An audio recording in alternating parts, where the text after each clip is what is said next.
ওবায়দুল কাদেরের সঙ্গে ব্রিটিশ হাইকমিশনারের সাক্ষাৎ।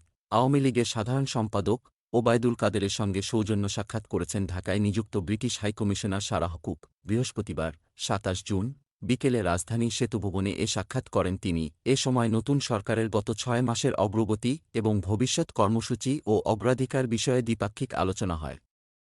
সাক্ষাৎকালে উভয় পক্ষ যেকোনো দেশে টেকসই গণতন্ত্র বাস্তবায়নে রাজনৈতিক দলগুলোর অভ্যন্তরীণ গণতন্ত্র চর্চার বিষয়ে গুরুত্বারোপ করেন। ব্রিটিশ হাইকমিশনার বাংলাদেশে নারী ক্ষমতায়নে বর্তমান সরকারের নীতিগত অবস্থানে সন্তোষ প্রকাশ করেন। একই সঙ্গে দলের নেতৃত্ব এবং জনপ্রতিনিধি নির্বাচনে অধিক সংখ্যক নারী নেতৃত্ব অন্তর্ভুক্তির ব্যাপারে গুরুত্ব আরোপ করেন।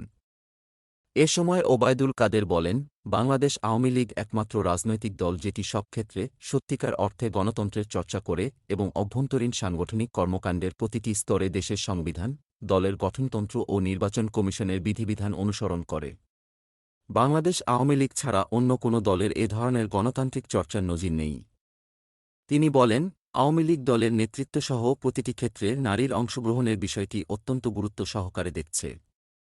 ব্রিটিশ সরকারের আর্থিক সহায়তায় রাজনৈতিক দলগুলোতে প্রশিক্ষণ সহযোগিতা প্রদানের জন্য ডেমোক্রেসি ইন্টারন্যাশনালের কার্যক্রমের প্রশংসা করেন আওয়ামী লীগ সাধারণ সম্পাদক।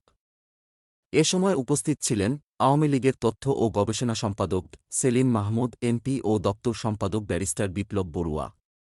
গোলাম মোস্তফা ডেস্ক রিপোর্ট, বিই নিউজ, ঢাকা।